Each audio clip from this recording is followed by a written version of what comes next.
when it comes to shifting the Pelicans roster around, there's a lot of guys who are settled in the rotation. Like you want Trey Murphy to get more minutes. You want Herb Jones to get more minutes.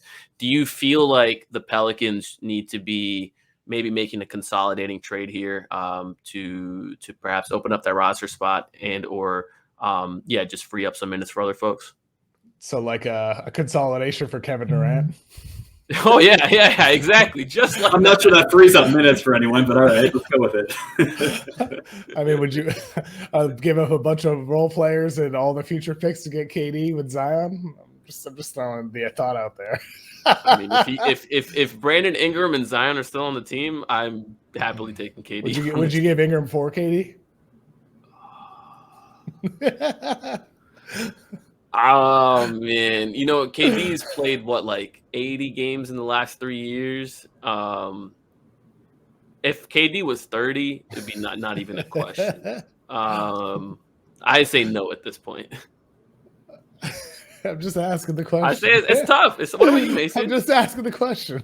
Well, the amount of times you said I'm just asking the question makes me wonder other things. But no, I mean, like any like the reason why I ask it is because you mentioned consolidation. I was like, that's the first thing that popped in my head. What's the best way to consolidate? It's giving up the most for one.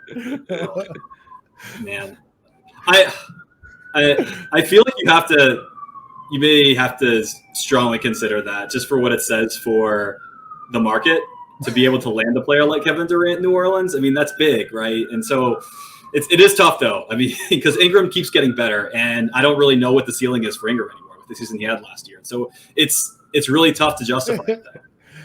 So I'll put a question to both of you, and I know how big of a Brandon Ingram fan you are, KOC. You have to give up one of these players, Brandon or Zion, in order to bring KD. Like KD's like, I'm coming, and Brooklyn's like, I'll only take one of those players, and it's a done deal.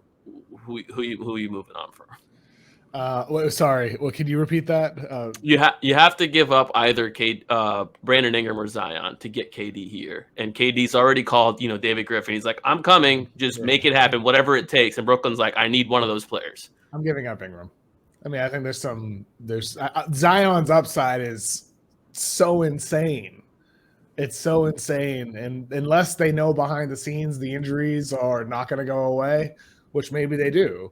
If they know that, then you give up Zion. But if there's confidence that Zion's going to be able to stay healthy and be the megastar that he appeared to be last time he was on the floor, then yeah, you're giving up Ingram because there's some, with those two guys, there is a little bit of a overlap in terms of what they're being asked to do on the floor.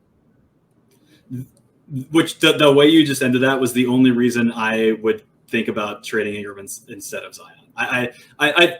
Be honest, not even 25 yet. I mean, I think it's easy to think that he might be close to his ceiling, but also the way that he's improved since coming to New Orleans, I'm not ready to close the book on him taking another leap. And so in that regard, I feel like I understand like rolling the dice and playing for like the absolute peak, but I also think that either option, if you're getting KD, you're immediately in that contender level. And so I might trade Zion and keep BI. That'd be so wild. Can you imagine that? Oh man. I just wanted to see y'all squirm on that. It's definitely uncomfortable.